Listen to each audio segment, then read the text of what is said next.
이번에는 경제 뉴스입니다. 여러분 코리아 디스카운트라는 말 들어보셨죠? 우리나라 기업들이 실적이나 경쟁력에 비해서 주식시장에서 지나치게 저평가되고 있다. 이런 뜻인데요. 그렇다 보니까 미국의 엔비디아니 테슬라니 애플사 같은 경쟁 기업들은 쭉쭉 성장해 나가는데 우리 기업들은 발목에 족쇄 차고 따라가는 건 아니냐. 이런 말도 나옵니다. 우리 정부가 이 코리아 디스카운트를 해소하기 위한 기업 밸류업 지원 방안이라는 걸 어제 내놨습니다. 이게 도대체 뭐고 정말로 우리 기업 가치가 높아질 수 있는 건지 짚어보죠. 명지대학교 박정호 특임 교수 어서 예, 오십시오. 안녕하세요.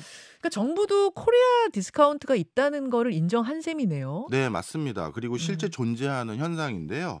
관련 연구가 있어서 하나 조사를 해온 걸 예, 바탕으로 말씀을 좀 드리면요. 예. 우리는 어떤 나라의 주가가 얼마나 저평가되어 있는지 판단하는 지표 중에 대표적인 게 PBR이라는 게 있습니다. 순자산 대비 주가 PBR. 예, 맞습니다. 이걸 간단히 설명드리면요. 네. 뭐 PBR이 0.5다, 1이다, 2다 이런 수치는 뭘 의미하냐면 음. 그 회사 주식을 다 팔았을 때 그거와 똑같은 회사를 몇 개 만들 수 있느냐 그 숫자다 이렇게 생각하시면 됩니다. 예를 들자면요. 예. 예를 들어서 어느 기업이 경영 활동에 필요한 건물, 설비, 뭐 자동차 이렇게 돈 되는 것들을 예. 잔뜩 구비해서 회사를 경영할 거 그렇죠, 아니겠습니까? 그렇죠. 그 돈 되는 걸 다 합쳐 봤더니 한 100억 정도 되는 회사가 있다고 가정을 해 볼게요. 네. 그런데 그 회사의 시가총액이 200억이다. 그러면 예. PBR이 2고요. 이 어. 얘기는 다시 말하면 뭐다?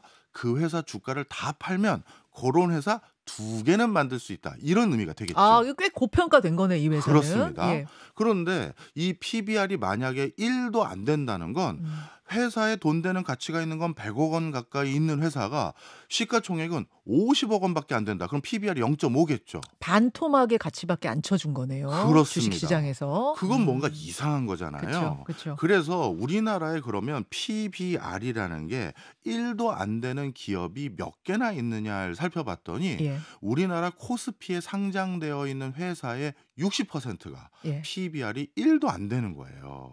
다른 나라들은 어떤데요? 다른 나라와 비교한 통계를 살펴봤는데요. 예. 2012년부터 2021년까지 전 세계 45개국의 PBR 지수들을 전부 비교 분석을 해봤는데요. 네네. 우리 한국의 PBR이 선진국 대비 52%로 저평가되어 있고요. 어. 그리고 신흥국 대비해도 58%, 그러니까 각 절반 수준밖에 평가를 못 받고 있는 거고, 어. 우리나라와 유사한 지역에 위치하고 있는 아시아 태평양 국가에 비해서는 69% 선에 불과한 수준으로 집계되고 아니, 있습니다. 어디랑 비교를 해도 우리가 저평가돼 있는 그렇죠. 거 확실하네요. 맞습니다. 그러니까 코리아 디스카운트가 있다라는 이 표현이 맞는 거죠. 아니 원래 가치보다도 높게 평가받아도 시원찮을 마당에 그렇네요.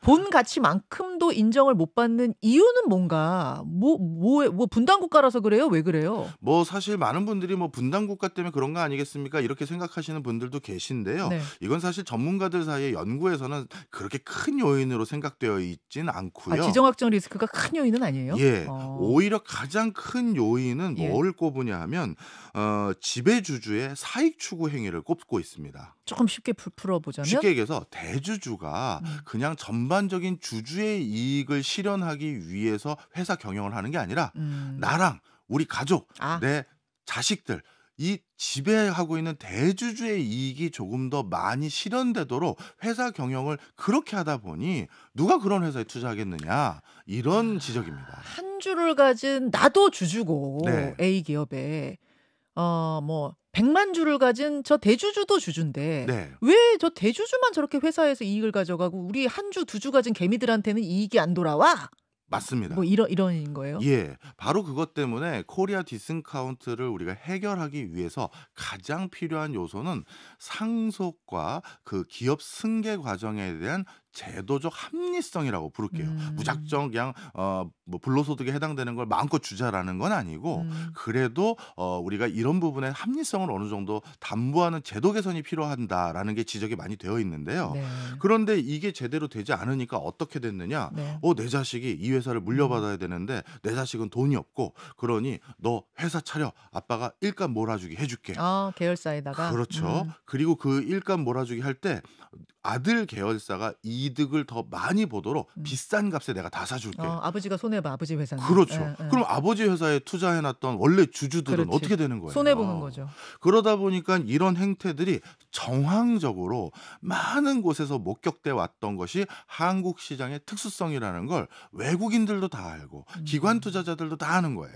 그러다 보니 한국 회사들에게 투자하기에 선뜻 손이 안 가는 거죠. 그게 제일 그러니까 최고 이유로 꼽히는 거예요. 최고 이유로 꼽습니다. 그러면 이건 어때요? 기업들이 항상 볼멘소리하는 건 규제가 너무 많다. 한국은 규제가 너무 많아서 뭐 해볼래도 안 돼요. 이 얘기 많이 하는데 요거는 코리아 디스카운트 원인 아닌가요? 이 규제 문제는요. 업종에 따라서 좀 달리 봐야 된다라고 말씀을 드리고 싶어요. 예를 들어서 전통적인 산업군에서 활동했던 어떤 기업이 지금 디지털이니 뭐니 변화된 어떤 세상 속에서 신규 사업을 하려고 하는데 기존 규제가 너무 전통적인 산업에 포커스가 되어 있어서 만들어졌기 때문에 신규 사업을 못합니다. 이런 것들은 일부 원인일 수는 있습니다. 하지만 주식시장에서 가장 뜨거운 감자가 되는 미래 신산업 분야. 예. 이 미래 신산업 분야는 어찌 보면 규제가 아무것도 없는 것보다 뭐래도 규제가 존재하는 게 기업하는 사람들 입장에선 경영활동이 더 수월해져요. 이거 기업하는 입장에서는 규제 없고 자유로운 게 좋은 거 아니에요? 이걸 이렇게 예를 들어보겠습니다. 예. 대표적인 미래 신산업 중에 하나인 우주항공 산업이 있죠. 예. 이 우주항공 관련한 기업이 전 세계에서 가장 많이 존재하는 나라는 크게 두 군데를 꼽는데요. 어디예요? 하나가 미국이고 하나가 룩셈부르크입니다. 룩셈부르크? 예. 룩셈부르크는 되게 작은 나라 아니에요? 맞습니다. 이 룩셈부르크라는 작은 나라가 예. 이런 미래 신산업을 육성하기 위해서 어떻게 했냐면요. 지금 민간 우주항공 산업을 추진하고 있는 많은 회사들이 만약에 네. 저 우주에서 어느 행성에서 내가 광물을 하나 캐왔어요. 그러면 그 광물은 누구 거냐? 이게 궁금할 수가 있겠죠. 그거 당연히 그 회사 거 아니에요? 근데- 퍼온 사람 거? 근데 그걸 그렇게 쉽게 단정 지을 수가 없어요. 그래서 예, 룩셈부르크는 예. 미국과 함께 전 세계에 가장 선도적으로 예. 어느 기업이 우주에서 우주 광물을 캐오면 그 광물은 그 기업 겁니다라는 걸 법으로 명시해 줬어요. 그 법으로 규정 안 해놓으면 나중에 네. 뭐 이건 나락계 반이라는 둥 아니면은 이건 뭐 그렇죠. 훔쳐온 거라는 둥 뭐 딴소리 할 수가 있는 거죠. 이럴 때는 규제가 있는 게 낫다. 그렇습니다. 그러다 보니까 규제라는 게 아예 없는 것보다 예. 합리적인 선에서 게임의 룰을 만들어주면 예. 오히려 기업은 이 룰만 지키면 되는 거죠. 아하. 이렇게 하면서 활동하기가 편한 거예요. 그래서 우리나라가 지금 규제가 많다라는 얘기도 코리아 디스카운트의 뭐 주된 원인은 아니다는 얘기세요? 그렇습니다. 알겠습니다. 그러면 정부가 진단한 코리아 디스카운트의 원인은 뭐고? 그래서 어제 내놓은 그 밸류업, 기업 가치 밸류업 방안은 뭐예요? 네. 정부도 방금 제가 말씀드렸던 이런 일련의 내용들에 대해서 상당히 공감하고 이미 사전 조사를 많이 한 것으로 보여집니다. 이 밸류 프로그램 만들기 전에 뭐 간담회니 공청회니 많이 있었을 거 아니겠습니까? 그렇죠. 거기서 다 지적됐던 내용들이거든요. 그런데 안타깝게도 어제 발표된 기업 밸류업 프로그램에는 이런 것들을 아주 제대로 즉각적으로 실현할 수 있는 반강제적 조치는 다 빠져버리고요. 오히려 기업의 자율에 좀 맡기는 듯한 논조가 더 높은 상황이에요. 왜냐면은 이제 강제를 하려고 그러면은 뭔가 뭐 국회도 통과해야 되고 입법 과정이 그렇습니다. 필요하니까 그렇겠죠? 방금 가계 승계라든가 상속과 관련된 합리성 이게 필요하다고 말씀드렸는데 이런 거는 국회 세제 개편이라든가 이런 게 필요한데 그런 것들을 지금 당장 할 수는 없는 상황이잖아요.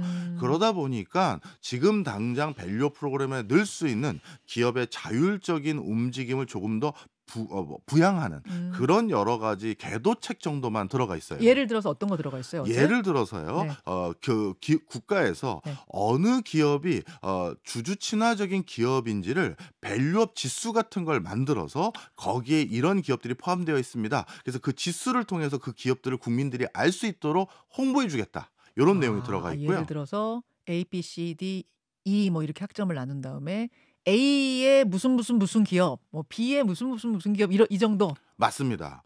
그리고 국민연금이라는 또 국가는 큰 손을 하나 가지고 있죠. 네. 이 국민연금이 어디에 투자할지를 결정할 때 주주 친화적인 기업에 대해서는 조금 더 투자를 할 생각이 있다. 이런 내용들도 포함되어 있고요.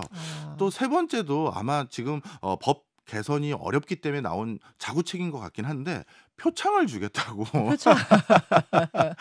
예 표창장. 예전에 뭐 70년대 이럴 때는 뭐 네. 수출 1억 불탑 이런 거 받으면 기업도 좋아하고 하긴 했습니다만 금탑 훈장 뭐 이런 맞아요. 광고 빵 때리고 뭐 이런 거 이러면서. 근데 요즘은 그런 사회 문화는 아닌데 음. 그럼에도 불구하고 표창 같은 걸 줘서 음. 많은 국민들이 알 수 있도록 좀 아. 홍보해 드리겠습니다. 요런 거죠. 그러니까 주주 환원 정책 많이 해라. 배당 높여라. 요거를 좀 자발적으로 해 달라. 아직 뭐 입법하기는 어려우니까 네. 여기까지 갔다는 이야기인데 네.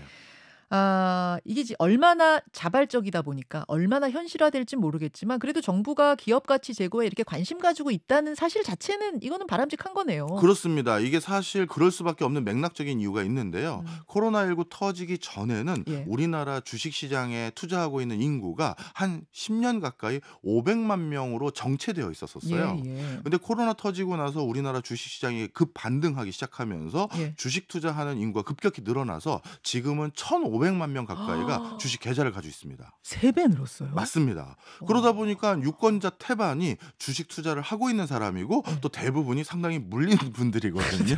코로나 때 물린 사람들 그렇죠. 많죠. 예. 그러다 보니까 이제 정부 입장에서도 주식시장 부양을 관심을 안 둘 수가 없는 상황이에요. 바로 이런 여러 가지 이유들 때문에 이제 정부도 예전과는 달리 주식시장 자체도 신경을 많이 쓰게 된 요인이 하나 있고요.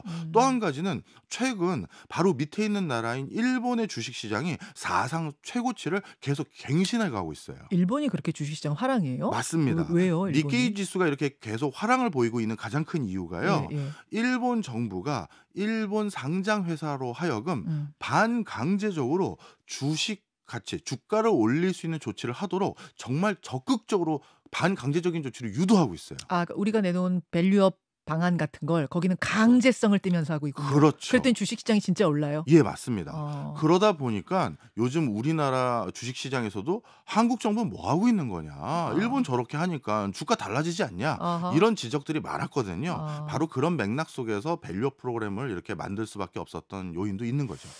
요거는 뭐 같은 맥락 얘기인지 아닌지 잘 모르겠는데 미국 주식시장도 지금 훨훨 날고 있잖아요. 매일 뭐 무슨 지수가 최고치를 경신했니 어쩌니 이런 뉴스가 나오는데 지금 우리 주식시장은 왜 이런가? 왜 이렇게 디커플링 되는 거예요? 네. 항상 어떤 새로운 산업군이 열릴 때는 그 새로운 산업군이 열리는 나라가 대부분 미국에서 열려요. IT라는 산업도 그랬죠. 스마트폰을 중심으로 한 모바일 인더스트리도 그랬고요. 그런데 지금은 전 세계의 분위기가 AI를 기반으로 한 새로운 산업이 또 한 번 크게 창궐할 것 같은 분위기가 왔어요. AI. 그러다 보니까 요즘 미국 주식시장에서 가장 핫한 종목들 대부분이 네. AI와 직간접적으로 관련된 회사들이 참 많습니다. 지금 펄펄 날고 있는 게 엔비디아라는 예. 회사인데 여기도 AI 회사죠. 그렇죠. 예. 그러다 보니까 미국은 이런 또 새로운 산업에 대한 기대감, 또 내수 시장도 워낙 좋기도 하고요. 그런 것 때문에 주가가 급 반등하기 시작했고요. 하지만 우리나라 같은 경우는 아직까지 신산업에 대해서 확실히 교두보를 잡았다라는 인식 아직은 부족한 게 사실이고요. 또 우리나라 전반적으로 산업의 활력이라는 게 이 예. 저출산 고령화라든가 이런 걸로 인해서 많이 떨어져만 가고 있는 게 사실이에요. 또 내수 경제는 수출과 달리 좀 어려울 것으로 진단되고 있고요. 그렇죠. 그러다 보니까 한국 주식시장은 크게 반등하지 못하고 박스권을 유지하고 있는 형국이죠. 그러니까 일본 주식시장 뛰는 거랑 미국 주식시장 뛰는 이유는 좀 다르네요. 네, 맞습니다. 다르네요. 알겠습니다. 지금 AI라는 신시장이 개척됐는데 우리가 아직 그거는 못 따라가고 있다. 이거 무슨 말인지 알겠는데 네. 그러면 같은 기업을 놓고 좀 비교해 볼게요. 네. 같은 산업. 삼성전자하고 애플. 이거는 거의 같은 기업군 아닙니까? 네.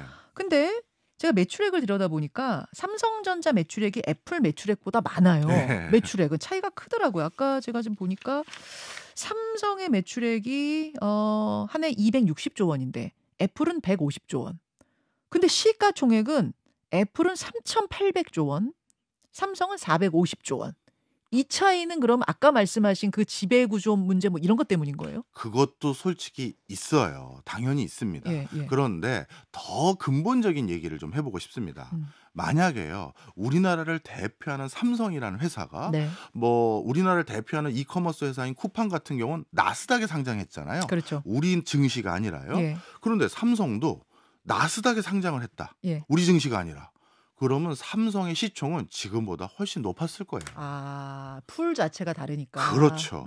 그래서 저는 음. 이렇게 말씀드리고 싶어요. 네. 우리 기업이 우리 증시에 상장한 건 와, 어찌 보면 애국적인 일이에요. 아, 그렇죠. 왜냐하면 시총이 줄어들 게 뻔한데요. 그럴 수도 있네, 진짜. 그러다 이제는. 보니까 우리 증시에 우리 국민이 애정을 갖고 우리 기업이 애정을 갖고 여기에 상장할 수 있도록 유도하는 환경이 필요하다는 게 지금 삼성과 애플의 시총만 보고도 우리가 지금 이 시스템 개선이 필요하다는 걸 알 수가 있는 상황이고요. 네, 네. 만약에 네. 이제 한국 증시가 더 위축되거나 위축될 수 있는 요인이 많거든요. 예를 들면 어떤 거요? 대표적으로 국민연금이에요. 국민연금 왜요? 우리나라의 코스피에 상장되어 있는 우리나라를 대표하는 회사의 2대 주주나 3대 주주는 네. 대부분 국민연금이에요. 아, 삼성도 그래요? 그렇습니다. 아, 그럼 삼성전자 1대 주주는 아마 그 이제 외국인들이 대부분 많고요. 아, 외국인들이 그다음에 많고. 이제 오너 일가도 있고 네, 오너 그리고 또 국민연금도 엄청난 지분을 가지고 있거든요. 그렇군요. 그런데 예. 국민연금이 뭐 고갈 시점은 2035년 이후이긴 하나 예. 들어오는 돈보다 나가는 돈이 슬슬 많아지는 시점은 2028년이나 2029년부터 시작되거든요. 고령 인구가 많으니까. 그렇죠. 그러네. 그럼 국민연금이 이제 들어오는 돈보다 나가는 돈이 많아지면 예. 어디서 돈을 찾아다가 드려야 되잖아요. 그렇죠. 국민들한테. 그러면 주식시장에서도 돈을 일부 빼서 돈을 지급해야 될 수도 있거든요. 그러면 이제 어떻게 되느냐?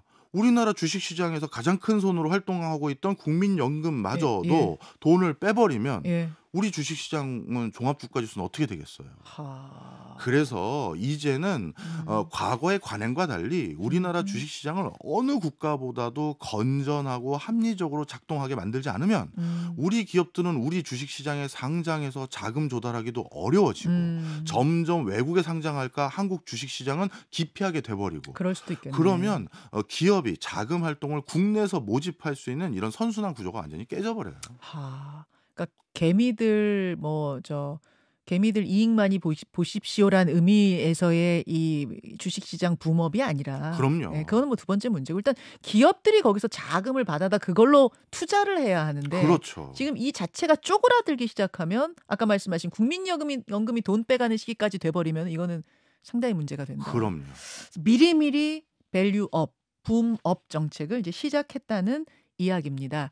아, 마무리를 좀 해야 될 것 같은데 지금 나온 방안에서 조금 더 이런 거 보완해야겠다. 그래야 힘받는다. 뭐 있을까요? 네, 정부에서도 이번 발표안 나오면서 앞으로 후속해서 논의할 것을 이미 제시를 했습니다. 지금은 국회 동의를 받기가 어려운 상황이고 국회 동의도 없는데 정부가 이거 다 하겠습니다 하면 이것도 선거 공약이다, 아, 그렇죠. 공학이다 이런 지적받을 거가 좀 우려됐는지 총선용. 총선 이후인 5월 이후부터 네. 뭐 상속세 문제라든가 반강제적인 조치도 추가적으로 발표하겠다라고 발표가 되어 있기 때문에요. 그 구체적인 내용이 빨리 좀 안착됐으면 하는 바람입니다. 알겠습니다.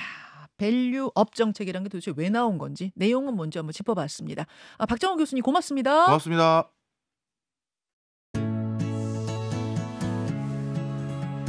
김현정의 뉴스쇼는 시청자 여러분의 참여를 기다립니다. 구독과 좋아요, 댓글 잊지 않으셨죠? 알림 설정을 해두시면 평일 아침 7시 20분 실시간 라이브도 참여하실 수 있습니다.